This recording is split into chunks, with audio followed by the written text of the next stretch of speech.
Welcome to the Inside Silverstone podcast, a business podcast covering all things tech, engineering, innovation and motorsport. Hosted by me, Chris Broome. And me, Fiona Pawley. This is a series of unscripted conversations with leading business owners and high-tech talent, talking about their experiences within the Silverstone and motorsport business communities. Welcome to this episode of Inside Silverstone. I am thrilled to be joined by Aly King-Smith from Clearworks Coaching. Welcome to Inside Silverstone, Aly. How are you doing today? Really well, thank you. Thank you for inviting me on. Good, it's lovely to see you. So tell our listeners, what is Clearworks Coaching?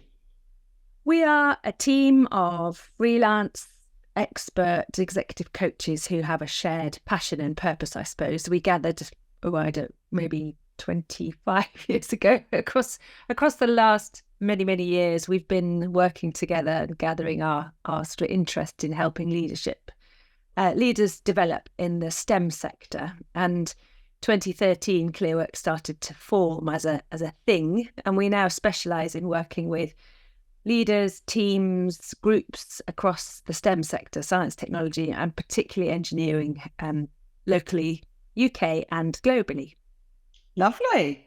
And we'll get much more into, what that can look like for those STEM specialist organisations in a minute.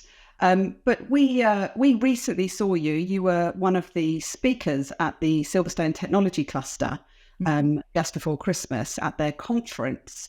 And you were talking about equity in the workplace. Do you want to give a little whistle-stop tour for those listeners that haven't yet seen it on YouTube? And the link will be in the notes if they want to go and see you. So tell us a little bit about how important it is for the Silverstone Technology Cluster to be thinking about that inclusion challenge that we all face. Yes, well, it's always a tricky one, a hot potato for me to think about, because what's really important for me is that we're not seen and labelled as the inclusion people that just talk about inclusive leadership. So we do work with leaders, male and female, every type of protected and unprotected characteristic comes across our bows. But I was particularly asked to talk about inclusive leadership at the conference, and it went down really well. I've had lots of inquiries since then for leaders asking what can they do in their organisations. So the important thing really to remember with inclusive leadership is that you are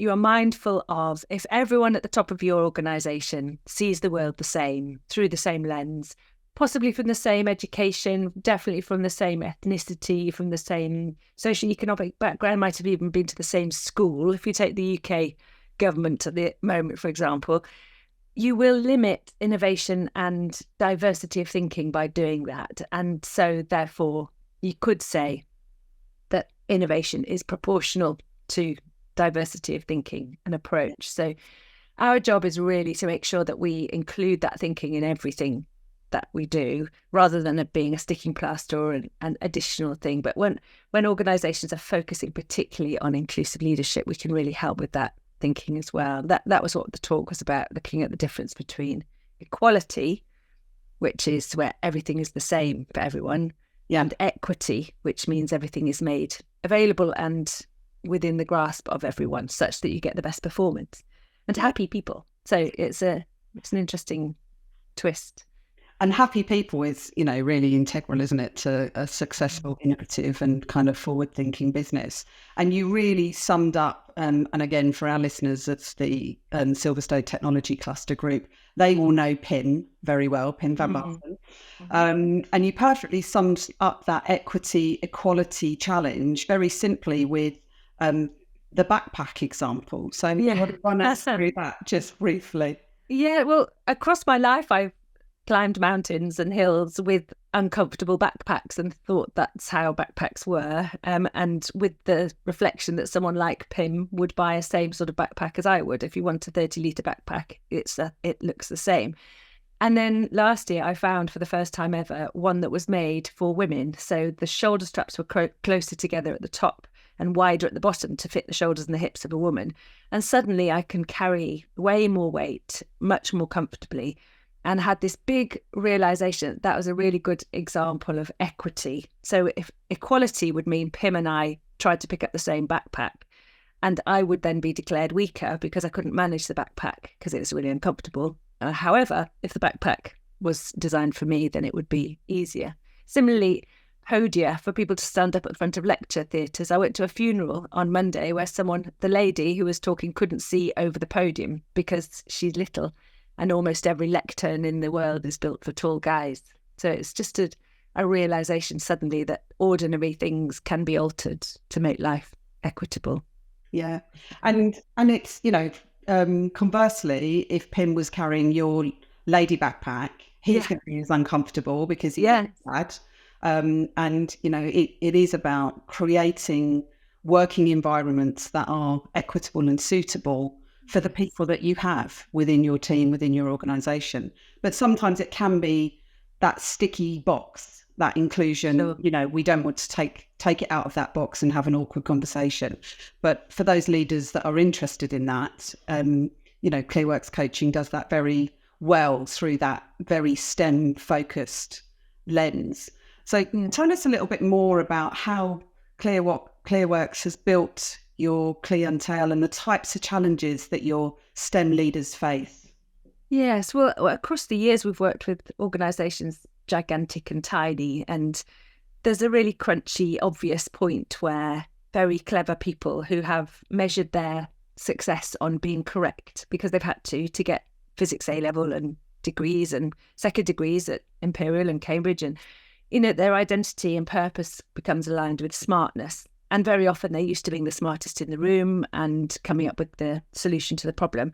And they suddenly hit this gigantically complicated, unpredictable, messy world of humans when they become leaders, and can find themselves feeling very suddenly smashed in confidence. All the things they found easy suddenly don't work because humans are so unpredictable and not the same as them. And we have endless very successful people coming to say, how the heck do I work this out? So we tend to work with the senior leaders of an organisation first, because they're the ones who will set the culture, set the organisational cadence of behaviour. So this is what it's like here to work here, and help them establish that confidence of communicating that, because the behaviours that you see in the lead team are the ones that will start cascading down.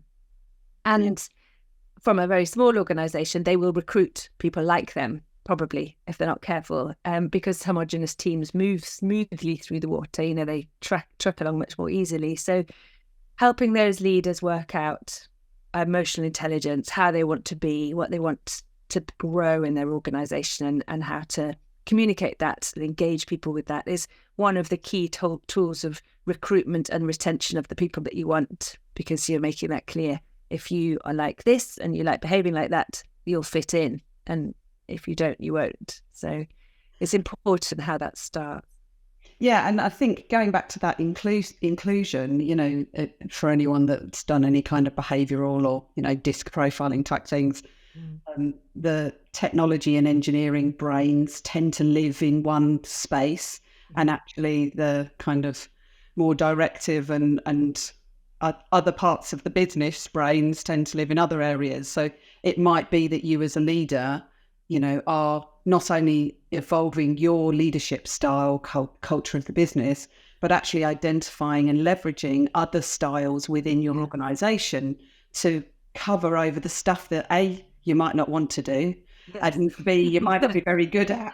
Yeah, and quite often people realise they need another thing, but it's irritating to have that other thing around them. Yeah. So we quite often work, say there's a science startup in the science park, it spins out to the science park and starts to become successful, gets a bit of money behind it.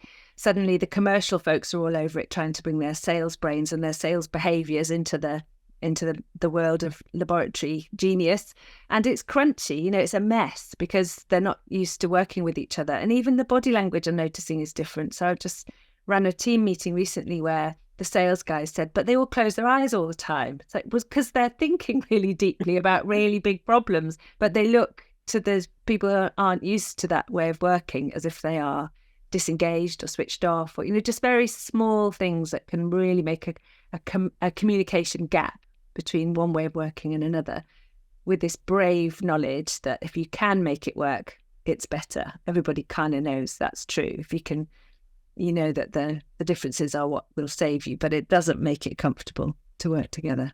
Yeah.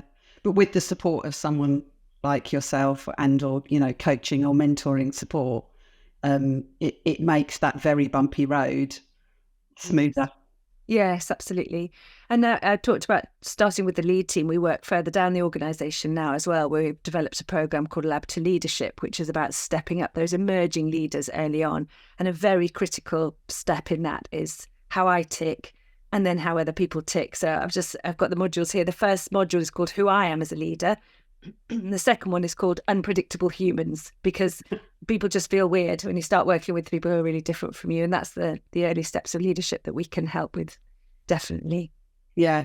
And you know, there will be lots of technology companies, you know, and I know that there are some, particularly in the park at Silverstone, you know, they've come up with this brilliant concept technology development, and they love playing with all the tools and the toys. And then all of a sudden, like you say, that tipping point of the business to really make it successful, they have to adapt their leadership style, and that Lab to Leadership program is really critical for those early careers people. And you touched on it lightly there.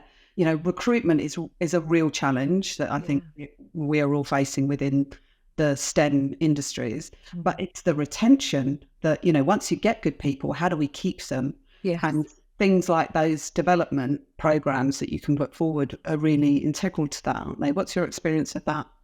Yeah, well, definitely. And I think we've put a lot of work over the years into the early work that an organisation can do without paying any money to anyone, because quite often there's a starting point where it would be lovely to get all the coaches all over the teams, but you can't to get going. And actually building that flow of great communication between people, having leaders learn from each other, peer conversations, being brave and just asking the questions, you know, what do you want from me as a leader? What's getting in your way? What are the barriers to your success this week? You know, how can I enable you to do things more easily?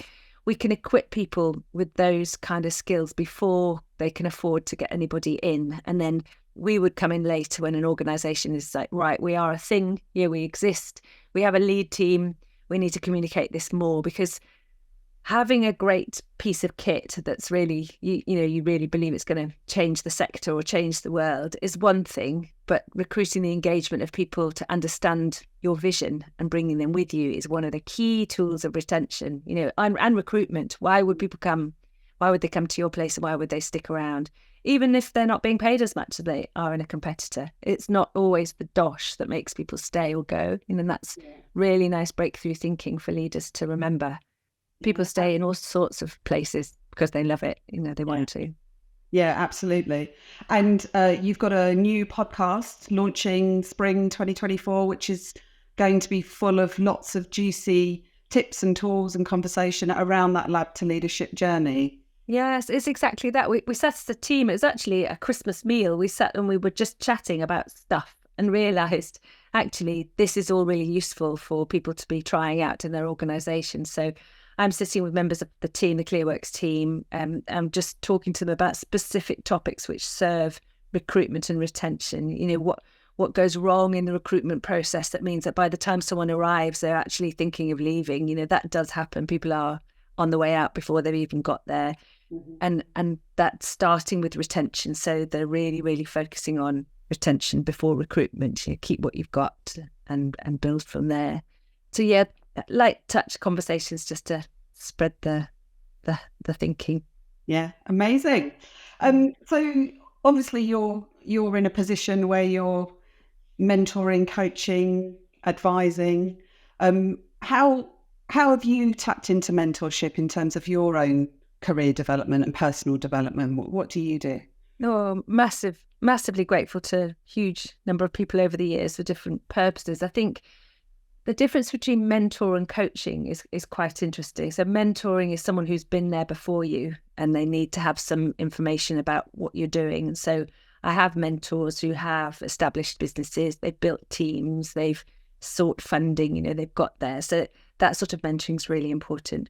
Coaching too, I mean, I absolutely put my money where my mouth is. I have a regular coach and I have also a coach supervisor, which is what we need in order to stay professionally intact and psychologically intact as well sometimes. And so some paid services of coaches and supervisors for sure. But I would also say one of the most important pieces of coaching in my life is a peer coach network. So some business owners who don't do what I do. One is a mural artist, one is an architect, and one is an accountant. And we meet every month without fail. And we have done all through the pandemic. And for the last 10 years, we've been meeting, and we take it in turns to have conversations and to raise problems and to accelerate each other's progress and to moan about everything and talk about babies and husbands and businesses and everything that goes with. Yeah. Very business focused. And the reason for mentioning it particularly is it's self-built and anybody could do it. And you too could do it if you're a business owner or within a business. And I think that's one of the things that we're now building purposefully through Clearworks in this non-paid bit before we start work is peer-supported thinking places and people leader circles, so groups of people leaders coming together to solve each other's problems. It's just the most amazing network that you can have.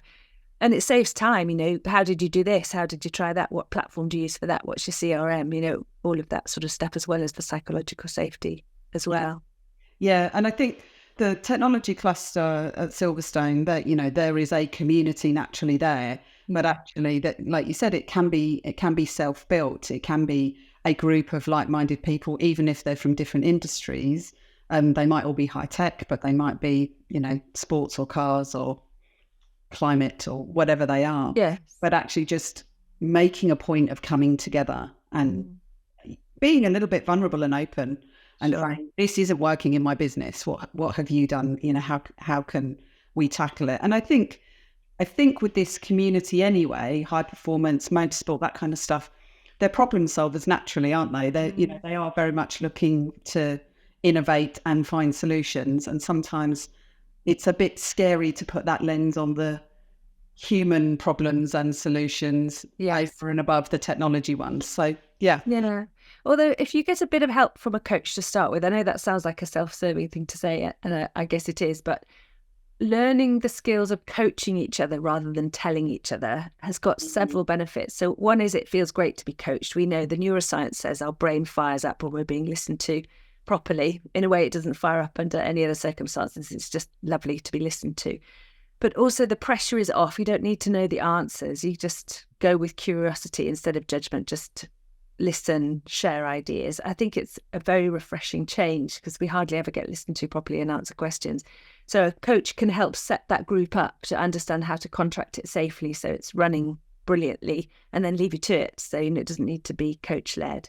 Yeah. Alternatively, we do work with leaders in groups of 6 with the same coach for 6 months, and that's a whole different proposition. And that, I would say, is probably the most powerful work we do that I could stand behind and say that changes things. We've had, I think I mentioned that at the Silverstone conference, we've had groups come together who retain more people. The women in the science, female science groups just describe transformational experience of being part of a group led that way. So, and that's, it's all very curious to explore different sectors. Amazing.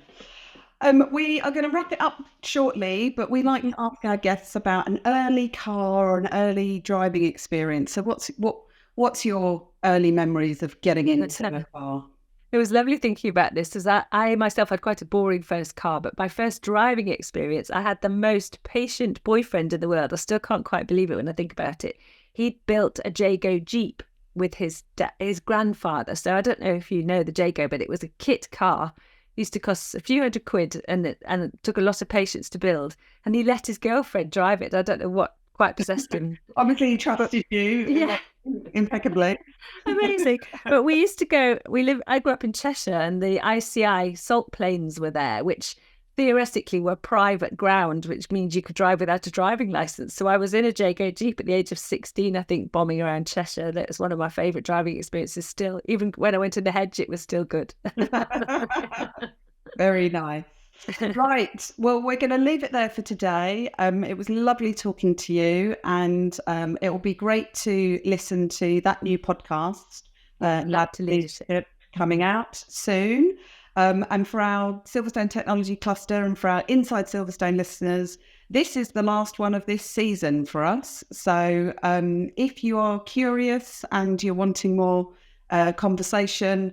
There are over 100 episodes, so feel free to dive in and listen to the Inside Silverstone community conversations. So thanks ever so much. Any last words?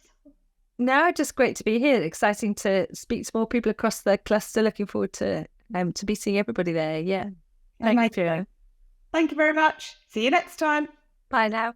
Thank you for listening. We hope you enjoyed this episode. If you did, don't forget to like, subscribe, and please give us a 5-star review.